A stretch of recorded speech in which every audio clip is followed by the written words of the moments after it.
So I just finished playing Kirby Air Riders for 14 hours straight, and I gotta say, they did a pretty good job. Kirby Air Ride was one of my first games on the GameCube, and it was probably one of my favorite games on the GameCube. So I was super excited to see that they finally released Kirby Air Riders. And already from the trailers and stuff, I felt like that they were gonna do a pretty good job. They brought back a lot of the old machines. They kept a lot of the stuff like City Trial. They have Air Ride, Top Ride, a lot of the stuff that it feels very original, and even though they updated a lot of the graphics, I feel like I'm playing the original again. But obviously, new maps, new machines, new characters, and I think they did a really good job on this game. Now they have four modes. First one being a single player adventure sort of story type mode.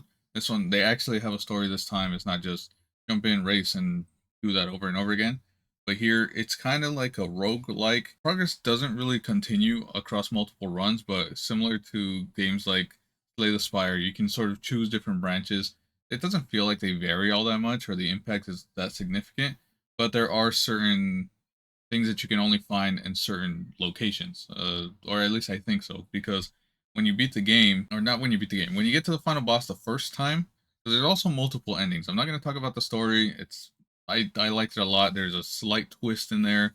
I thought it was done really well.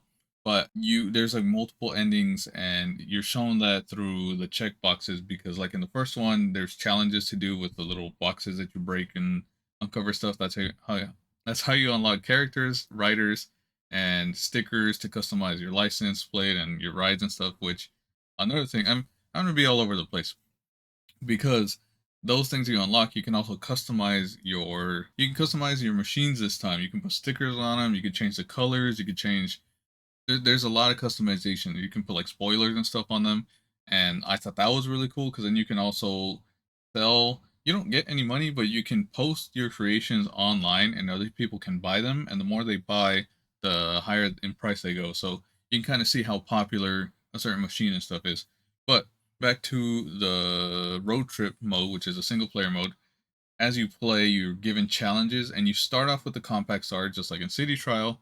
And so you're super slow, you have zero stats on everything. But then as you progress through multiple different stages and different levels, you can choose what sort of thing you want to do. And it goes from City Trial events, regular races, top ride races, then like fighting and stuff, and you can choose the rewards you get. Sometimes it's a single power up, sometimes it's money that you can spend at shops throughout the stage to buy other power ups and stuff. And it's cool just to see the progression being made. You can find new machines as you go along, there's random events that happen. Then you get to the final boss, and then you see that in the story progression, but then there's also a new game plus, so that you don't keep your stats, but whatever progress you made, like whatever machines you found, you can start over again and then keep those, but then it'll tell you sort of what direction you've already gone, and it'll also show you what levels you can try to get to basically to try to unlock other machines. And so it helps with trying to unlock more machines and open more boxes. And then the next thing would be City Trial, which is probably, I guess, I would say probably the funnest thing. It has the traditional thing. You can go up to 7 minutes. There's a new map, but it's slightly bigger than the original, but it feels very similar. There's new locations. You don't have the mall and the desert and like other stuff like in the previous one, but now you have a volcano.